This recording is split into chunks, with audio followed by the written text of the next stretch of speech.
Nós temos aqui na nossa matriz uma igreja que aqui se reúne, um povo que aqui se reúne. E o pastor desse rebanho é o pastor Tiago Bandeira. O pastor Tiago Bandeira é formado em Direito. O pastor Tiago Bandeira é formado em Teologia. O pastor Tiago Bandeira é escritor, é pregador. Dirige duas das nossas igrejas aqui em Anápolis. A nossa igreja aqui, a Matriz. Também uma outra igreja no bairro Santo André. E o pastor Tiago Bandeira foi convidado por nós para trazer a palavra de Deus para nós. Nesse instante, quero chamá-lo aqui, por favor. Esposo da pastora Aline. Fica de pé aí, pastora Aline. Por favor, está ali a pastora Aline.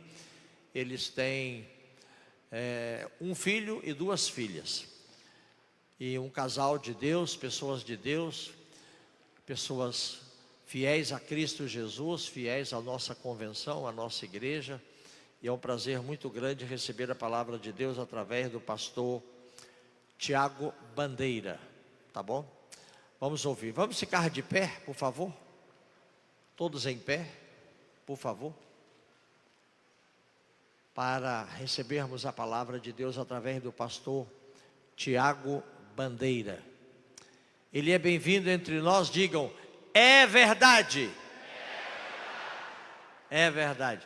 Pastor Samuel, lá de Palmas, Tocantins, depois da reunião aqui eu vou lhe atender.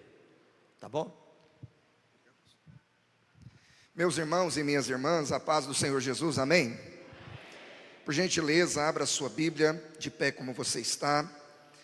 Na segunda carta do apóstolo Paulo a Timóteo, capítulo 3.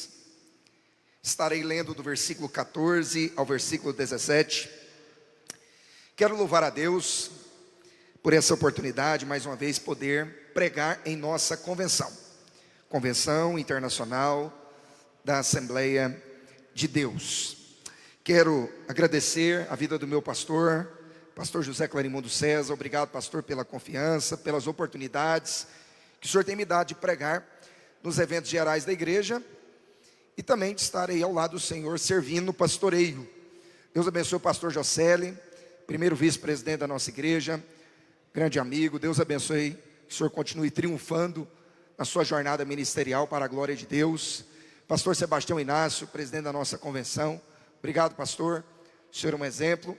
A história ontem da sua família mexeu com o coração de todos nós, aprendemos muito com a sua sabedoria. Deus abençoe grandemente todos os pastores, presidente de convenções, todos os convencionais. A minha mãe está ali no canto direito ali, faz assim, mãe, balança a mãozinha aí. Minha mãe é superintendente da nossa escola bíblica dominical lá do bairro Santo André. Deus abençoe sua vida. 2 Timóteo capítulo 3, versículo 14. Paulo dizendo a Timóteo: tu, porém, permanece naquilo que aprendeste e de que foste inteirado, sabendo de quem o tens aprendido, e que desde a tua meninice sabe as sagradas letras, que podem fazer-te sábio para a salvação, pela fé que há em Cristo Jesus. Toda a escritura, divinamente inspirada, é proveitosa para ensinar, para redarguir, para corrigir, para instruir em justiça, para que o homem de Deus seja perfeito e perfeitamente instruído para toda boa obra. Mantenha sua Bíblia aberta. O meu subtema é: tenha ânimo sempre para preparar sermões, para ensinar a igreja. Feche seus olhos, por favor. Senhor, em nome de Jesus, aqui nesse lugar já cantamos, já adoramos ao Senhor, já oramos por diversas vezes, e agora aqui nesse lugar queremos ouvir a tua voz através da tua palavra. Não me permita falar de mim mesmo, Senhor, mas que eu fale tão somente instrumentalizado, guiado e dirigido pelo teu Santo Espírito. Sê conosco, ó Deus, enche os nossos corações e transforma o nosso entendimento. Oramos, te louvamos e te agradecemos por tudo, em nome de Jesus. E todos dizem amém. Tome seu assento, por favor. Eu começo a minha mensagem fazendo uma afirmação. Deus não fará aquilo que você pode fazer. Imagine que esse púlpito aqui fosse todo ele de uma madeira, um pau-brasil, uma madeira de lei. Aí surge uma pergunta para nós. Esse púlpito todo adornado, delineado, com certeza foi bem medido, bem estruturado, foi construído por quem? Ele foi feito por quem? Por um homem. Em regra, um marceneiro. A pergunta é: Deus pode e dá conta de fazer um púlpito como esse, sim ou não? Sim. Mas Deus não faz púlpitos, mesmo podendo fazer. Por que Ele não faz? Porque o homem pode fazer. O que Deus faz nesse trabalho? Ele dá ao homem aquilo que o homem não pode fabricar ou fazer. Deus oferece a madeira, porque o homem não tem condição de produzi-la, mas somente Deus.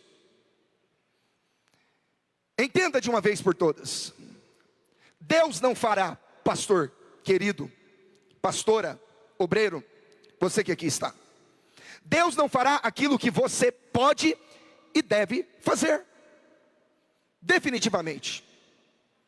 Quando nós olhamos a pessoa da Trindade, do Espírito Santo, o Deus Espírito Santo, Ele é um ajudador. Ele não faz sozinho, Ele ajuda o homem. E Ele faz aquilo que eu e você não podemos fazer. Por exemplo, eu prego, mas quem convence o homem do pecado, da justiça e do juízo é o Espírito Santo, é obra dele. Eu prego, mas quem regenera o ser humano é tão somente o Espírito Santo. E quando nós falamos da vida cotidiana ministerial, nós temos que entender essa máxima. No nosso trabalho cotidiano na obra de Deus, existem coisas que nós, e tão somente nós, devemos fazer. Pensando nisso, na produção e na construção de sermões, eu não posso deixar de falar da suficiência das Escrituras. Sei que o pastor Elias Garcia pregou aqui hoje e falou sobre ter um ânimo sempre para estudar a palavra de Deus. E acaba que os nossos temas estão entrelaçados, porque a matéria é praticamente a mesma. Ele falando propriamente do valor das Escrituras, e o pastor Tiago falando da construção de sermões, de pregação, mas a partir das Escrituras. Quinta-feira, dia 31/10, celebramos 507 anos da Reforma Protestante. E essa reforma trouxe 5 pilares extraordinários que mudaram a história da igreja. Não quero mencionar todos, porque não temos tempo para isso. Mas dentre os 5 pilares, ele falou sobre a suficiência das Escrituras, ou a Bíblia é suficiente. O que Martinho Lutero defendeu? Ele defendeu a ideia de que a Bíblia é a autoridade final e suficiente para a igreja, e que toda base de autoridade deve estar submissa a ela. Esse princípio conhecido como sola Scriptura. A Igreja Católica Romana, quando nós conhecemos a estrutura, nós temos ali as tradições. E quem foi católico romano de fato, sabe que as tradições estão acima da palavra de Deus. Aquele homem colocado contra a parede, disseram a ele: você precisa retratar. E o que Lutero disse? Abro aspas: considero-me convencido pelo testemunho da Sagrada Escritura, que a minha base, minha consciência é cativa à palavra de Deus. Assim, não posso e não quero retratar. Lutero entendeu a máxima de que a Bíblia é a regra de fé e de prática de um cristão, que ela é o nosso manual de vida, e que toda e qualquer autoridade humana deve estar submetida à autoridade das Escrituras. Para o catolicismo romano, o Papa, ele não erra, pois ele é um representante vivo de Deus na terra. Mas nós sabemos que nós, pastores, erramos, mas somente a palavra de Deus é perfeita, somente a palavra de Deus é completa. E um dos lemas da reforma protestante foi a expressão latínica orare e labutare. O que é orare e labutare? Um verdadeiro ministro do evangelho nasce sustentado por essas duas bases: oração e muito trabalho. E o labutare na reforma protestante é a dedicação, é o esmero cuidadoso, pedagógico, acurado da palavra de Deus. Somos reformados nesse sentido, como igreja que deve orar e se esforçar, se debruçar diante das Escrituras. Essa é a máxima. Nós não podemos abrir mão dessa verdade. Orare e labutare. Repita comigo: orar e labutar. Nesse texto que lemos aqui, segunda carta do apóstolo Paulo a Timóteo, o que Paulo está dizendo é que a nós foi dado um santo livro, e que esse livro tem todas as ferramentas para a nossa vida, em qualquer ocasião, quer seja para a nossa vida individual, quer seja para a nossa vida coletiva. É o que nós chamamos de cosmovisão bíblica, a vida olhada e percebida a partir das Escrituras. A igreja não tem uma cosmovisão política. Sou de esquerda, sou de centro, sou de direita. É claro que existem segmentos políticos que mais aproximam de nós, mas a igreja, o óculos da igreja por qual ela interpreta o mundo e vive, é a partir das Escrituras. Nos versos que lemos agora, descobrimos que a Bíblia é completa, é suficiente, é eficiente, é eficaz para a nossa vida presente e futura. Ela é absolutamente tudo aquilo que a igreja precisa para viver. Nós temos que ter isso em mente. O que mantém a igreja de pé é a palavra de Deus. O que mantém a igreja viva é a palavra de Deus. O que mantém uma igreja avivada é a palavra de Deus. O que mantém uma igreja santa é a palavra de Deus. O que mantém uma igreja em comunhão é a santa e preciosa palavra de Deus. A força de uma igreja não está no tamanho do seu templo. A força de uma igreja não está na capacidade dos seus dizimistas e ofertantes. E não que isso seja um problema, ter um templo grande ou ter dizimistas e ofertantes. A força de uma igreja não está em ter um canal de televisão ou de rádio. Isso também não é um problema. Mas a força de uma igreja, o poder de uma igreja, está no púlpito desta igreja, quando a palavra de Deus é pregada com fidelidade, amor e devoção. No início desse capítulo, o apóstolo Paulo está ensinando o pastor Timóteo, aquele jovem pastor que estava em Éfeso. E Paulo está alertando o pastor Timóteo e os pastores da cidade sobre os desafios que ele enfrentaria. O aparecimento de falsos mestres, ensinando coisas erradas. Se você olhar o texto que lemos aí, 2 Timóteo capítulo 3, nós vamos ver duas vezes a expressão do versículo 10 e o 14, ele dizendo: tu, porém. Tu, porém. E nesse tu, porém, no versículo 14, ele diz: tu, porém, pastor, permanece naquilo que você aprendeu, de que foste inteirado, sabendo de quem o tens aprendido. De quem Timóteo aprendeu? Da sua avó Lloyd, da sua mãe Eunice e do próprio apóstolo Paulo. Mas ele diz esse tu, porém, para fazer um contraste. Aonde que está o contraste, pastor? No versículo 13.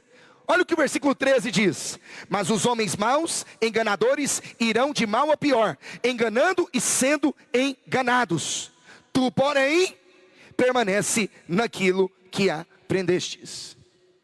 O que o apóstolo Paulo está dizendo para nós aqui nessa noite é que quando a igreja avança, ela cresce, surgem no meio delas enganadores, estelionatários, impostores, que iriam de mal a pior e vão entrando dentro da igreja.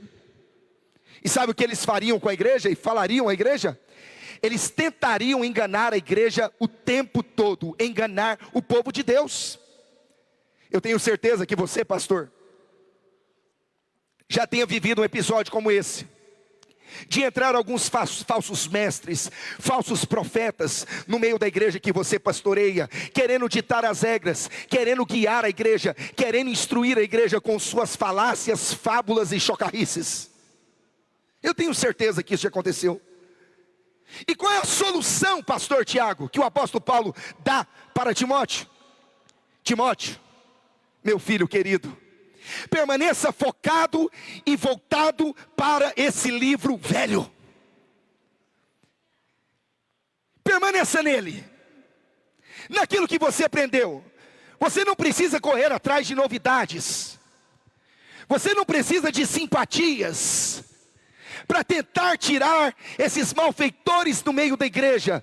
Você não precisa criar grupos na igreja para entrar em rota de colisão com essas pessoas. Você não precisa usar o microfone para desabafar contra eles. Você não precisa ficar fazendo jogadas para tentar minar a força deles. Sabe o que você faz, Timóteo? Permaneça ensinando e focado na santa e preciosa palavra de Deus. Diga para quem está perto de você, permaneça focado na palavra de Deus. Quando o herege chegar, pregue a palavra de Deus. Quando o falso profeta chegar, pregue a palavra de Deus. Quando o mentiroso chegar, pregue a palavra de Deus. Quando o bagunceiro chegar, quando o faccioso chegar, foque na santa e preciosa palavra de Deus. Pastor, é desse livro que você precisa, ele é todo suficiente para você. O que garante a verdade é a Bíblia. Tu, porém, permaneça, não vá atrás de algo novo, pastor, de uma revelação secreta. Permaneça naquilo que você aprendeu. Essa palavra foi eficiente no passado, essa palavra é eficiente no presente, esta palavra será eficiente no futuro. Permaneça naquilo que você aprendeu. Mas alguém pode fazer uma pergunta: pastor, sério mesmo? Só a palavra de Deus resolve? Será que não dá para dar uma melhoradinha? Tipo assim, Bíblia e martelinho da vitória.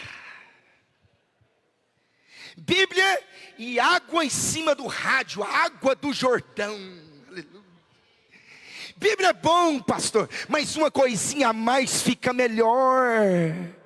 Bíblia misturada com ensino coach. Pega um texto fora do contexto, aplica, ensina o que o texto não está dizendo, o povo dá glória, dá aleluia, a mentira entra e vai corroendo as pessoas. Não, meu irmão, nós não precisamos de martelinho da vitória, nós não precisamos de sabonete de arruda, nós não precisamos de água no rádio.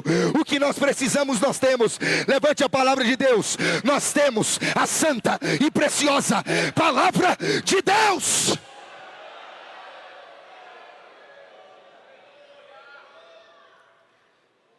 Está surgindo muitas coisas novas, né? Sabe o que você precisa, Timóteo? Você precisa, versículo 15: e desde a tua meninice, sabe as sagradas letras que podem te fazer sábio para a salvação pela fé que há em Cristo Jesus. Descansa, pastor querido. A Bíblia é suficiente para você guiar e dirigir um povo inteiro. Por que ela é, pastor? Versículo 16: toda a escritura é divinamente inspirada. Sabe o que é inspirada aqui no original? É respirada por Deus. Deus sopra a palavra nos autores. Os autores respiram a palavra, e inspirando a respiração de Deus, eles começam a escrever a verdade de Deus. Ela é incomparável porque ela foi dada pelo próprio Deus. É humana também porque Deus não negou a personalidade dos autores. Ela é completamente humana, ela é completamente divina. Ela é axioma humano, ela é axioma divino. Isso te lembra uma pessoa? 100% Deus, 100% homem. Diante disso, por que ter bom ânimo para preparar bons sermões?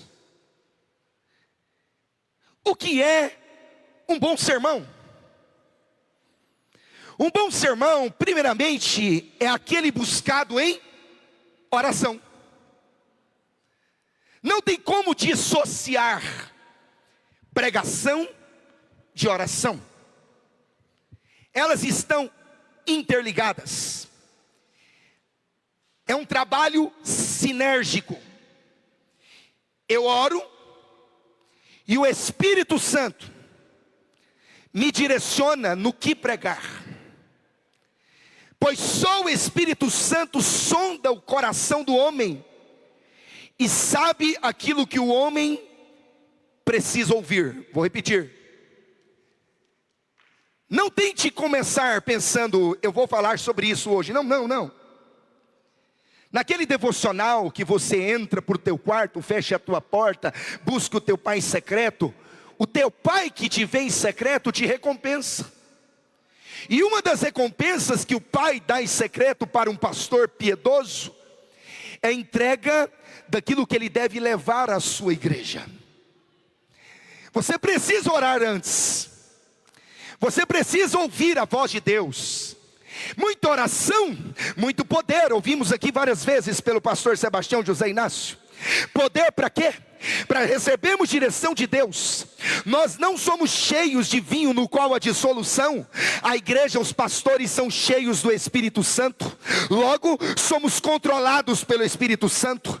Pensamos a partir do Espírito Santo. Sentimos a partir do Espírito Santo. Vivemos a partir do Espírito Santo.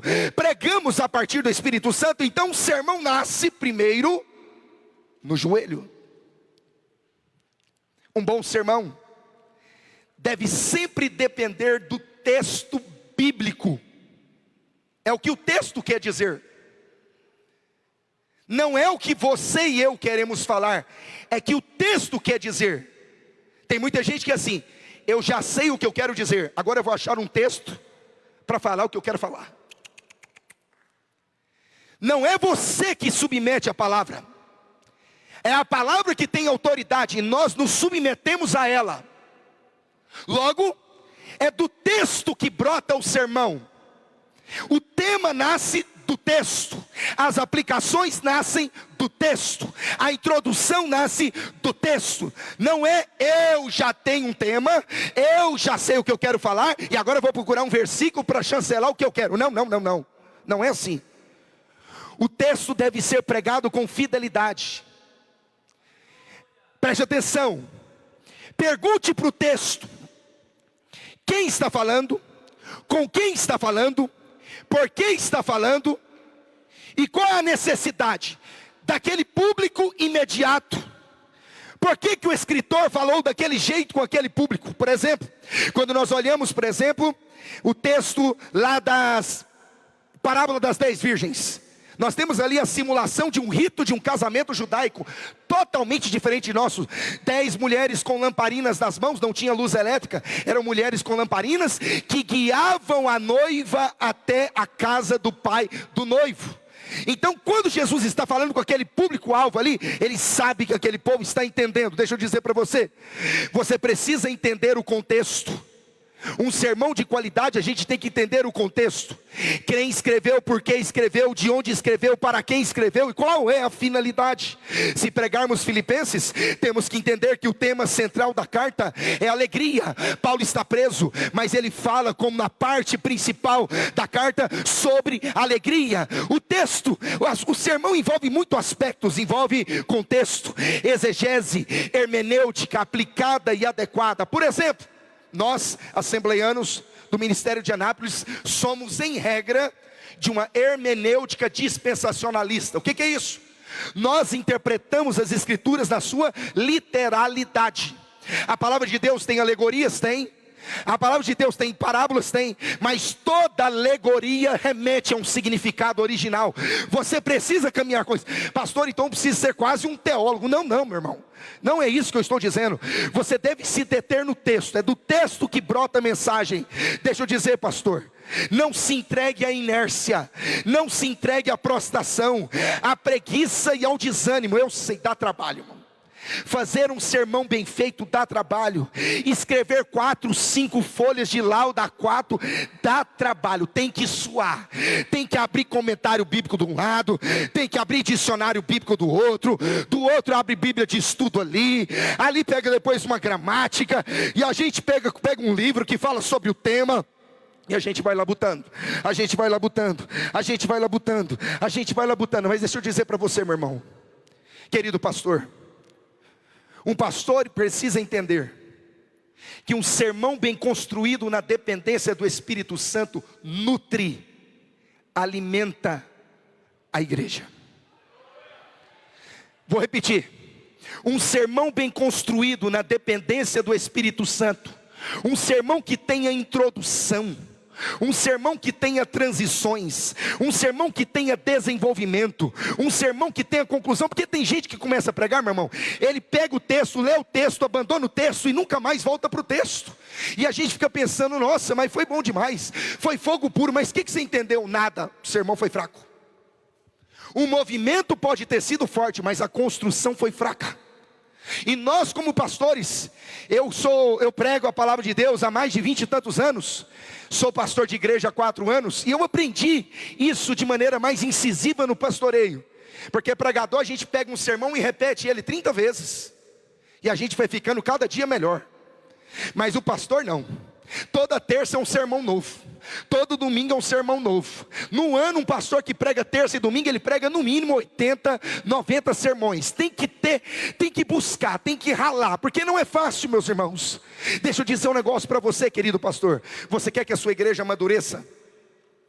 Entregue a ela palavras robustas, cristocêntricas, verdadeiras. Seja fiel à santa e preciosa palavra de Deus. Pastor, estão fazendo ali um movimento, está lotado ali, tem revelação da coluna, tem revelação do bico do papagaio, tem revelação de não sei o que. Pastor, está lotado. Deixa lotar, meu irmão, deixa lotar. Vai lotando mesmo, continua, permaneça na palavra, pregue a palavra, seja fiel à palavra. Aquele movimento vai passar, e quando as pessoas entenderem, elas vão lá na sua igreja, elas vão dizer: opa, ali tem palavra, ali tem Bíblia Sagrada, ali tem verdade do Evangelho. Levanta a sua mão em nome de Jesus. Deus quer levantar, levante a sua mão em nome de Jesus. Deus vai levantar no meio da nossa igreja pastores mais fiéis à palavra, pregadores mais fiéis à palavra, homens e mulheres que se dedicam à santa e preciosa palavra de Deus. Você crê nisso? Abre a boca e glorifique a Deus.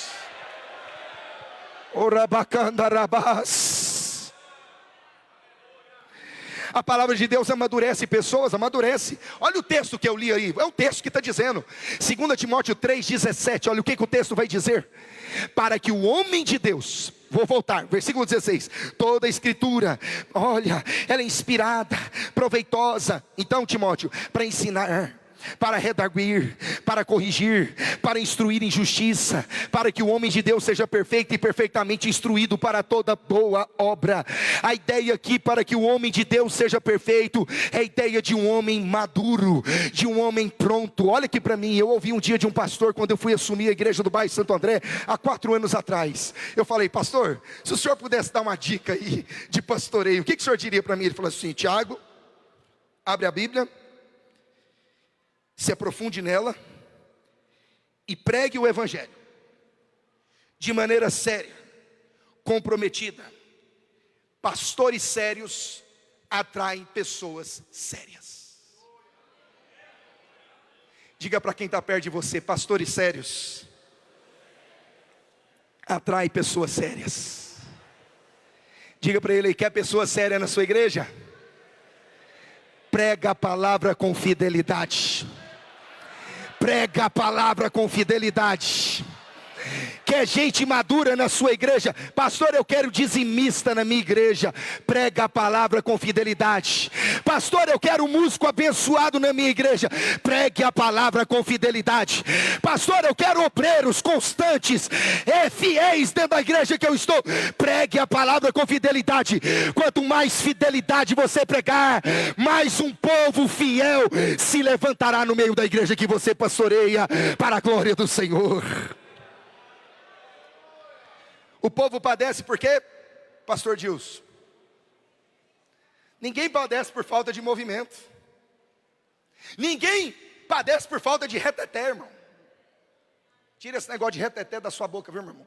Reteté não é de Deus, essa linguagem vem do centro de macumba. Chuta que é macumba. Nós não somos crentes do reteté, nós somos crentes do fogo. Nós somos pentecostais do fogo, pastor Cleimondo. A Assembleia de Deus, ela é uma igreja pentecostal clássica. Ela não é uma igreja reformada tradicional. Ela não é uma igreja neopentecostal.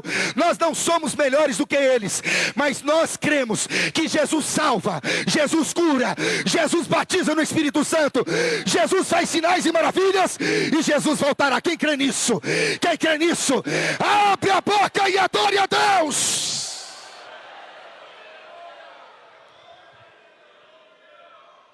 O povo não padece por falta de movimento. Oséias 4:6. O meu povo padece por falta de conhecimento. Pastor, entenda aqui uma coisa. Por favor, abra sua Bíblia em Efésios 4. Porque nenhum argumento que eu trazer aqui vai ser a partir de mim. Ele tem que ser chancelado pelas Escrituras. Guarde essa frase aqui que eu vou dizer para você. Nós, em nossas igrejas, não fazemos o que dá certo. Nós em nossas igrejas fazemos o que é certo. Pastor, está dando certo um negócio aqui, não quero saber. Se for bíblico a gente faz, se não for, sai. Efésios capítulo 4, por favor. Nós gostamos de pregar unidade na igreja. Eu tenho um sermão nesse texto aqui. Olha a importância da doutrina na vida da igreja.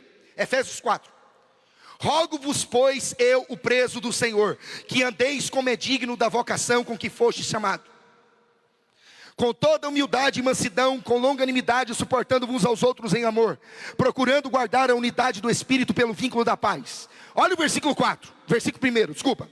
Rogo-vos eu, preso no Senhor, Paulo está preso, orando, que andeis como é digno da vocação com que foste chamado. Sabe o que significa a palavra digno aqui? No original, é a mesma coisa de uma balança. No direito, nós temos um princípio que chama princípio da isonomia. O que é o princípio da isonomia? Tratar os iguais com igualdade e os desiguais na medida da sua desigualdade. O que é isso? É ser justo. Se são iguais, têm os mesmos direitos. Se são desiguais, não têm. Agora preste atenção. Paulo está dizendo, vocês precisam andar de maneira digna, conforme a vocação com que foi chamado. No contexto de Efésios, dignidade, aqui é o seguinte. De Efésios capítulo 1 ao capítulo 3, ele apresenta a doutrina. Em regra aqui, a doutrina da salvação. E do versículo 4 ao versículo 6, ele mostra a vida prática de quem entendeu a doutrina. Então andar de maneira digna da vocação com que foi chamado, é equilibrar doutrina e prática, com o mesmo equilíbrio. Porque quem tem só doutrina e não tem prática, tem ortodoxia morta. É letra que mata, é gente que pensa, gente que elabora muitos pensamentos teológicos, mas quando você olha para a tradução da sua vida cotidiana, não há prática piedosa, então não tem valor. Só doutrina não adianta. E tem gente que só tem prática. Vamos para as missões, vamos para a rua, vamos fazer isso, vamos, ótimo. Mas primeiro, doutrina. Porque quem faz prática sem doutrina, exerce meramente obra social. É espiritismo disfarçado, é piedade espírita. O que Paulo está dizendo, para que vocês andem de maneira digna da vocação com que foste chamado, vocês têm que equilibrar doutrina e prática. É a doutrina desdobrando em prática que vai fazer a sua igreja crescer. Então a gente não procura lá fora métodos de crescimento, a gente procura na Bíblia, a gente procura nas Escrituras. Você quer um livro para você ler, para que a sua igreja cresça cada dia mais? Estude Atos dos Apóstolos. Lá nós temos um modelo da igreja primitiva. O que eles faziam? Eu preguei essa mensagem lá na igreja da Tiradentes alguns anos atrás. As marcas de uma igreja pentecostal saudável. A gente pega ali depois de Atos 2 e vai vendo a conduta dos apóstolos e da igreja após o derramamento do Espírito. O que eles faziam? Uma das coisas que eles faziam: perseveravam na doutrina dos apóstolos. Nós precisamos perseverar na doutrina. E depois que ele prega a doutrina, que eles vão pregando a doutrina, o que vai acontecendo? Pessoas vão se rendendo a Cristo. Então nós não precisamos, meus irmãos, de um culto parecendo um show para trazer pessoas para a igreja. Nós não precisamos de fundo musical para levar as pessoas ao êxtase. Nós não precisamos de luzes apagadas para fazer o povo ir ao delírio. O que nós precisamos é pregar a santa e preciosa palavra de Deus. Entenda, pastor. Diga para quem está perto de você: primeiro a doutrina, depois a prática. Olha aqui para mim, pastor. Uma igreja madura, vou melhorar aqui, ó. Adultos não vivem pelo que sentem, adultos vivem pelo que compreendem. Tem problema sentir? Não, nós somos pentecostal, irmão. A gente chora, a gente pula, a gente dá glória, a gente fala em línguas estranhas, e tudo isso é muito bom. Eu sou pentecostal raiz. Mas deixa eu dizer para você, antes da manifestação do glória, do aleluia, do choro, do poder de Deus, nós precisamos entender, compreender a santa, preciosa e maravilhosa palavra de Deus. O pastor deve construir um bom sermão para trazer avivamento à igreja, porque só a pregação da palavra traz avivamento à igreja. Quando um povo é avivado, ele se volta às Escrituras.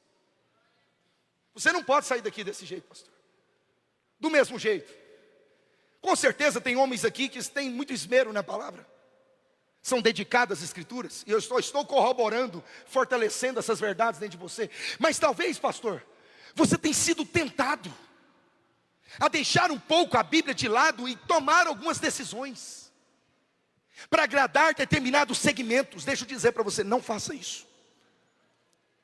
Deus não vela pelos nossos métodos, Deus vela pela sua santa e preciosa palavra. Infelizmente, o que nós estamos vendo hoje é a palavra sendo tirada dos holofotes. Por que um pastor tem que preparar um bom sermão? Porque a principal atividade e missão do pastor é o ensino. Sim, pastor. Nós visitamos, nós aconselhamos, nós colaboramos na administração, nós construímos, nós reformamos, mas a função principal e primária de um pastor e de uma pastora titular numa igreja é ensinar a igreja. A gente pode construir, a gente pode reformar, a gente pode administrar, a gente pode tudo isso, mas isso não pode sacrificar o nosso tempo de estudo. Pastor não pode deixar de pregar domingo na igreja porque está cansado de tanto bater reboco na parede. Ele pode até bater, mas no dia do culto ele tem que tirar para consagrar, ele tem que tirar para orar, ele tem que tirar para pesquisar, ele tem que tirar para se instruir, para ele chegar domingo à noite e ter uma palavra para a igreja, para ele chegar domingo à noite e ter uma palavra que exorta, que consola, que edifica, que transforma. Meus irmãos, em nome de Jesus, vamos redirecionar os nossos ministérios. É tempo de nós trabalharmos mais com a Bíblia. A Bíblia é a nossa ferramenta. Eu sou militar, sabe qual que é a ferramenta do policial militar? Pistola, fuzil e colete. Essa é a missão do policial militar. Do médico é o esteto, é o aparelho lá de medir a pressão nutrição, e lá do nutricionista. São os alimentos, vitamina A, vitamina D, vitamina C, eles são quase enciclopédias. Do engenheiro, planta alta, planta baixa, alicerces, aterro, tanta coisa. E qual é a missão do pastor? Conhecer Gênesis, Êxodo, Levítico, Números. É nós conhecermos a palavra de Deus. Volte para as Escrituras.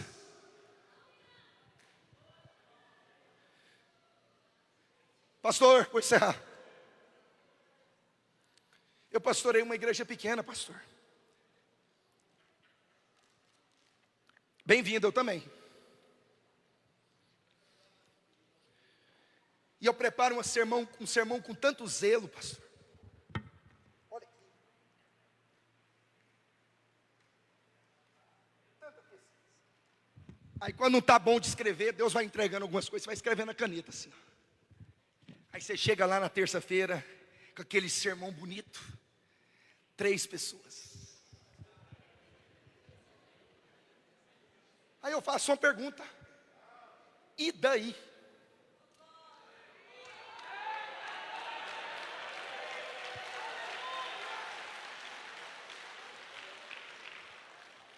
A nossa missão nunca foi preocupar com números. Nós apenas plantamos e regamos com a palavra, mas é Deus quem dá o crescimento. Tem 3 pessoas, eu prego como se estivesse pregando para vocês aqui agora. Prego parecendo que tem 1000 pessoas. Na matriz aqui, todo culto é um congresso. O pastor Tiago faz barulho aqui do mesmo jeito. Pode ter 20, pode ter 30, pode ter 100, pode ter 200, pode ter 250. Pode estar reunidas as 2 igrejas aqui, 300, 400. É do mesmo jeito. Por quê, pastor? Porque eu não estou pregando, meu irmão, simplesmente para agradar a homens. Eu estou pregando porque essa é a minha missão. Pastor não atende o seu chamado. Pastor se rende ao seu chamado. E perseveravam na doutrina dos apóstolos, e na comunhão, e no partir do pão, e nas orações. Atos 2,47. Louvando a Deus e caindo na graça de todo o povo. E todos os dias acrescentava o Senhor à igreja aqueles que haviam de se salvar. Quem acrescentava? O Senhor ia acrescentando. O Senhor ia acrescentando. Vou voltar lá atrás da introdução. Deus não vai fazer o que eu e você temos que fazer. Quem persevera na doutrina, quem persevera na comunhão, quem persevera no partir do pão, quem persevera nas orações, somos nós. Mas quem aumenta a igreja é Deus. É Deus, é Deus. Levante a mão para o alto em nome de Jesus. Você quer ver a sua igreja crescer, meu irmão? Pregue a palavra, permaneça na palavra, permaneça na palavra, permaneça na palavra.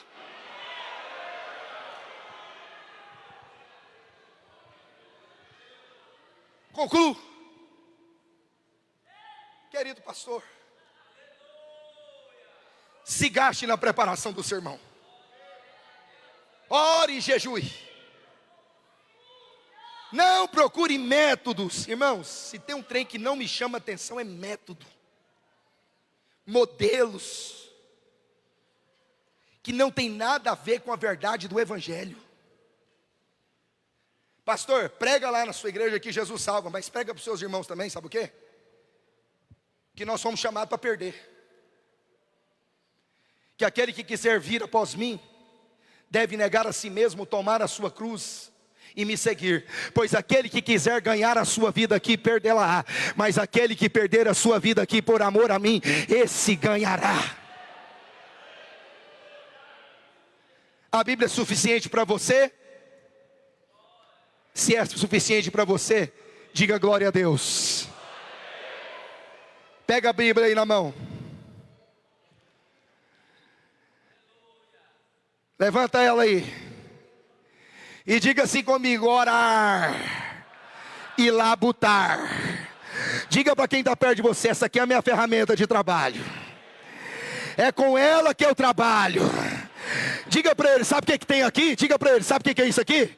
Lâmpada para os meus pés é a tua palavra, e luz para os meus caminhos. Sabe o que é essa palavra aqui? Vós já estáis limpos pela palavra que vos tenho falado. Ei, quer ensinar a sua igreja? Levante a Bíblia aí. Já viu aqueles pastores dizendo assim: quem pede de Deus o que quer, tem tudo. Você vai ter tudo o que você quer. Deixa eu dizer para você, a Bíblia diz isso, sabe aonde? Levante a mão aí em nome de Jesus. João 15:7. Se vós permanecerdes em mim, e as minhas palavras permanecerem em vocês, vocês pedirão o que vocês quiserem, e eu farei, e eu farei, e eu farei, e eu farei. Cadê os crentes pentecostais? Abre a boca, abre a boca, abre a boca, abre a boca e adore a Deus. Rabacandarai, fica de pé, recanás, uribicandarabai, mantoronagasto, bicanderébia. Quem quer, quem quer, quem quer, é fonte inesgotável. Rala mais, pastor, rala mais, pastor. Deus vai fazer aquela igreja crescer, vai crescer, vai crescer, vai crescer, em nome de Jesus.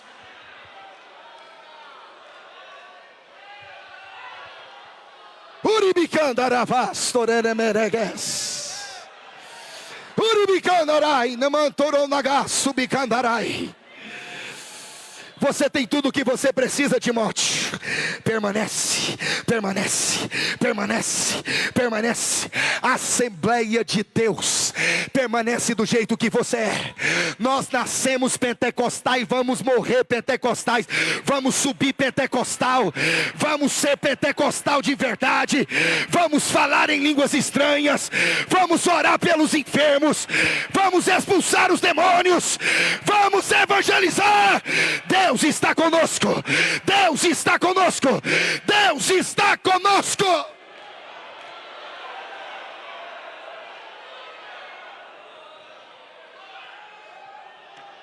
Diga para o seu irmão aí: eu amo a palavra de Deus. Diga assim: eu vou ralar, eu vou suar, eu vou estudar. E diga assim: eu vou pregar. E o Senhor vai fazer. E o Senhor vai fazer. Quantos creem nisso? Levante a mão e adore a Jesus. Eu encerro com a frase de um ator de Hollywood. Um pastor chegou nele e falou assim: ator, ele era de família cristã. Eu não entendo. Sabe o que ele disse para o ator, pastor? O pastor disse assim para o ator lá: eu não entendo. Você só conta fábula e o povo te segue. Eu prego a verdade e quase ninguém me segue. O ator falou assim para ele: sabe qual que é a diferença entre eu e você? É que eu conto as fábulas, as mentiras, como se fosse verdade. E você prega a verdade como se fosse mentira. Sabe o que ele estava querendo dizer para ele, irmãos? Quem aqui crê que essa palavra é de Deus? Quem crê que ela é inspirada, inerrante, infalível? Quem crê que tudo que aqui está é verdade absoluta? Quem crê nisso? Então prega com vontade, prega a verdade, prega com o coração, prega com a alma, prega com entendimento. Não é gritar igual o pastor Tiago, porque isso aqui está muito mais ligado à minha personalidade do que a unção de Deus na minha vida. Está muito mais ligado ao meu temperamento do que ao poder de Deus na minha vida. Porque pode ter alguém aqui pregando baixinho, falando tranquilo, mas pregando a verdade, e o Espírito Santo enchendo, enchendo, enchendo, enchendo, enchendo, enchendo, enchendo.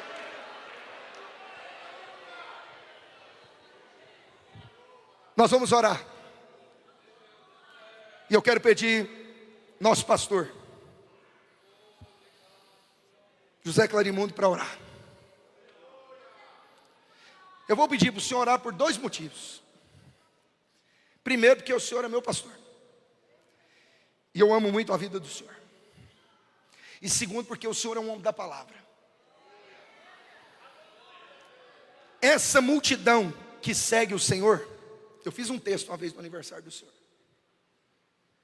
Ela segue o Senhor, porque o Senhor tem a palavra no seu coração.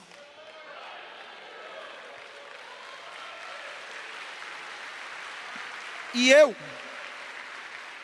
me submeto ao pastoreio do Senhor, porque além de ser um homem íntegro, reto, marido de uma só mulher, um pai exemplar, um grande líder, o Senhor é um homem que prega a verdade.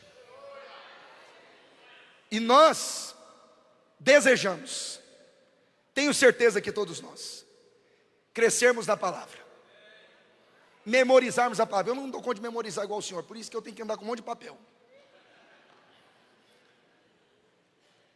Mas nós estamos aqui, pastor Cleimundo, debaixo do seu pastoreio, porque a ovelha só vai onde tem pasto. Deixa eu dizer um negócio para você, pastor. Arame farpado e cerca alta não segura ovelha. Quer visitar? Vai visitar. Todo mundo que está comigo, eu falo, pode ir, vai. Por que você fala assim, pastor? Porque vai voltar, irmão. Pastor que entrega pasto segura ovelha dentro da igreja. E o pasto das ovelhas é a santa e preciosa palavra de Deus.